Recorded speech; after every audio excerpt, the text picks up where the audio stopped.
What's going on, everyone? My name's Kyle Gravy, and today I'm going to be showing you a brand new gameplay on my channel of the new map, Holiday Crash or Christmas Crash, whatever you want to call it. And then also, this gameplay is of a new game mode, Hardpoint. It's been in pretty much the last 4 or 5 Call of Duty titles, but they finally brought it into Modern Warfare Remastered. It wasn't in the original Call of Duty, so it's pretty cool that they decided to bring it back. And I think it plays pretty well in Call of Duty Modern Warfare Remastered, except for 2 things. The first thing, most of the hardpoint hills are like crazy small. They're like a third or even less the size of a normal hardpoint hill in previous Call of Duties. Like, if a grenade is on the hardpoint, the blast radius of that grenade literally takes up the entire hardpoint. So a lot of people don't even fight for the objective. And then the second thing, besides it being so small, is if you do die near the hardpoint, when you respawn so far away from it. It takes like 25 seconds to get back to it. So a lot of people really don't fight for the hardpoints, which is kind of bad for the game mode because it turns it into a glorified team deathmatch. So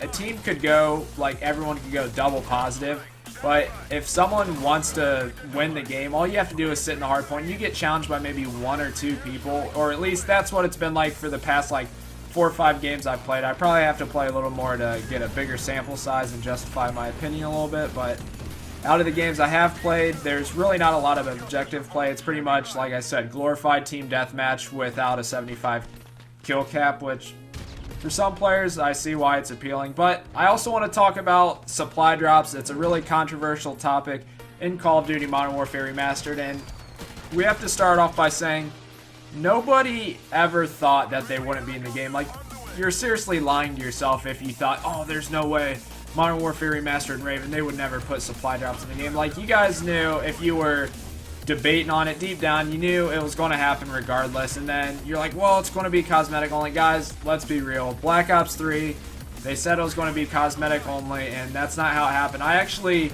went on the Call of Duty website, and they had the exact dates that they dropped new DLC content for the black market. So my first thing I saw was December 12th. That's when 3 new melee weapons came to Black Ops 3. They're cosmetic only. They're the wrench, the butterfly knife, and the brass knuckles. Then you got cosmetic items and taunts like that. So it's pretty much the same exact time frame we're dealing with here. So December 13th is when we got this supply drop patch. So December 12th, December 13th. So I'm going to start going off the timeline here, and I'm going to guess by the next supply drop, or the next DLC drop that we get for supply drops, excuse me, we're going to start getting ranged weapons. I know a lot of you guys don't like it, but let's be honest. If they bring any guns into the game, none of them are going to be better than the M16. We got to be real here. The M16 is literally hands down the best gun in any Call of Duty. It's so annoying to play against. I'm sorry for you M16 users out there. I'm sure when you guys die by it, you hate it as much as I do, but no DLC weapon is ever going to be stronger than the M16. I'm saying that right off the bat, but does it mean that I agree with bringing new weapons? No, I don't.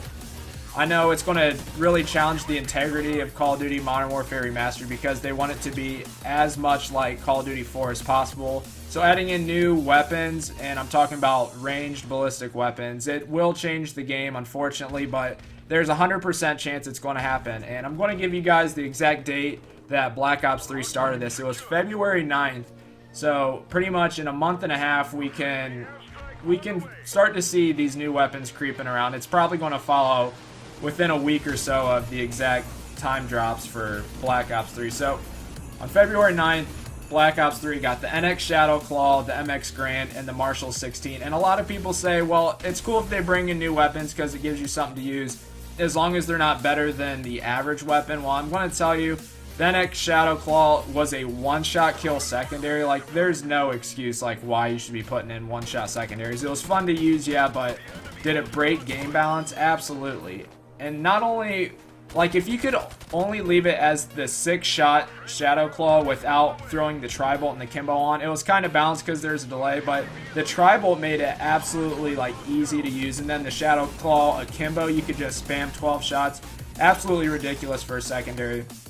The MX Grand wasn't as bad as the Shadow Claw, but still, it was like the Shiva from Black Ops 3, but it had more damage and a higher fire rate. It was counterbalanced by like the 8-shot cap limit, and then you couldn't reload it, but for game modes like Search and Destroy, where you really don't need a lot of shots to kill people since you're only fighting 1 to 2 guys at most, often, like in your engagements. You're never going to be going up against like 4 or 5 people at once in a gunfight, search and destroy, only on rare occasions. So the MX Grand was absolutely better than the Shiva for game modes like that. And then the Marshall 16, guys, if you played Black Ops 3, you know exactly what I'm talking about. The Marshall 16 was the most overpowered secondary in that game, and it took them like 6 months, like probably not 6 months, like 4 or 5 months to actually nerf it. But this gun was just absolutely disgusting. It had more range than the KRM shotgun. I'm not even joking. And then the fact that you could make him akimbo, it was just unfair. I hope that Modern Warfare Remastered doesn't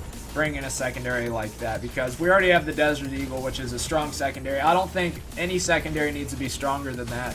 So if they bring in a one-shot kill secondary, that's honestly going to break the game balance. So hopefully they don't do that, but I'm just warning you guys, February 9th, that's when those dropped. And then March 22nd, following the same path of about 6 weeks, a month and a half, they brought in the HD-40, which that gun was trash. And then they also brought in the RSA Interdiction. That gun was trash. The HD-40 pretty much had the same stats. I'm trying to think.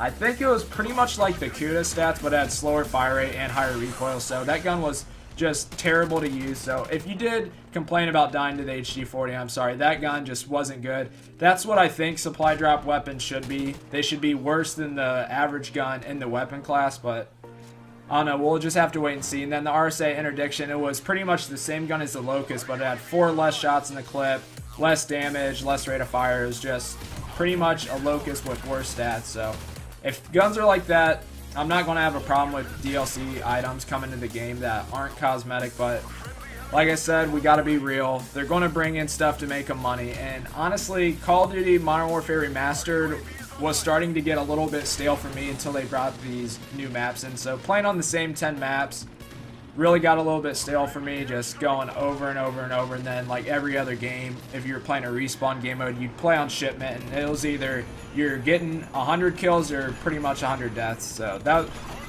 I don't know, it is what it is.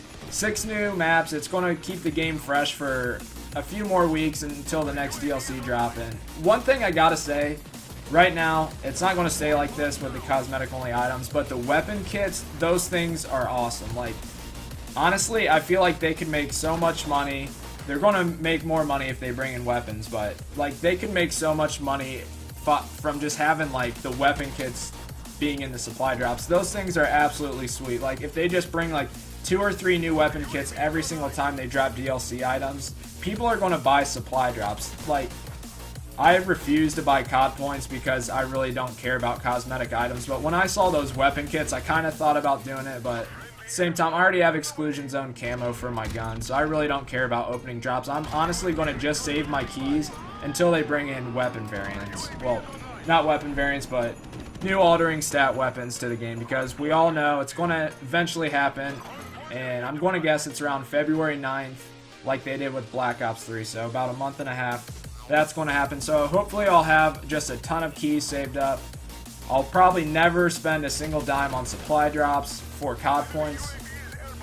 So hopefully they up the rate for the, I don't even know what they call it, the crypto keys, but it's totally different in this game. It's slipping my mind.